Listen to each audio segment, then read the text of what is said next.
living into our calling may demand courage and will not be easy.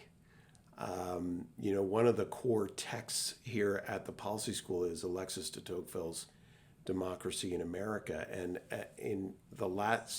he was a Frenchman that was traveling the United States and in the 1830s and was just remarking at coming from a very aristocratic society in France and coming to the United States, where he was just seeing these levels of freedom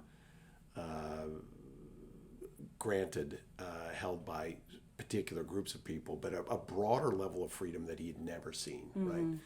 And one of the things that he prophesied essentially in the last chapter is when people get to this level of freedom, they're going to continue to be pushed to be more selfish and looking out for themselves and demanding that government protect them.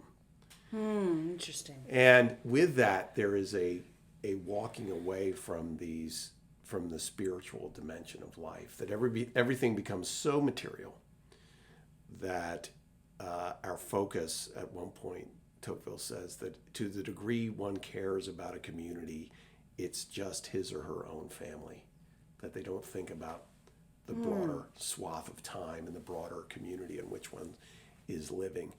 And what Tocqueville, so that was a prediction of the future. What he was seeing in real time in the 1830s were people were building new towns, they were engaged in their communities, they were participating in their churches and businesses. He was seeing all these nonprofits springing up. I mean, the whole world of nonprofits was, you just didn't see that in Europe, right? Right. But because government was so small, these nonprofits really had to still handle major issues, whether it was prisons or alcoholism or whatever the case was. But he said he saw a time when, with economic growth and success, because of freedom, people would begin to kind of turn inward.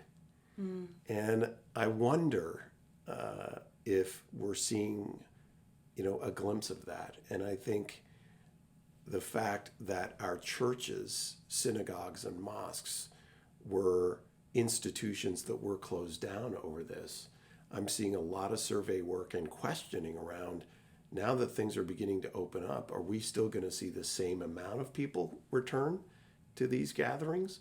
Or are we going to see a lower amount? Or, and these are the optimists out there, is there a chance that more people will now go back to their churches, synagogues, and mosques because they understand that they need that spiritual dimension to really be fulfilled? I think those are unanswered questions at this point, but I think you raise a very interesting question about the spiritual dimension of death and how we understand it, and whether the headlong rush to avoid it at all costs, thinking that we can. Well, that's, you think you're going to outrun. That's right. We're all dying. Not going to happen. That's a component to this focus on lockdowns and safety and those kinds of things.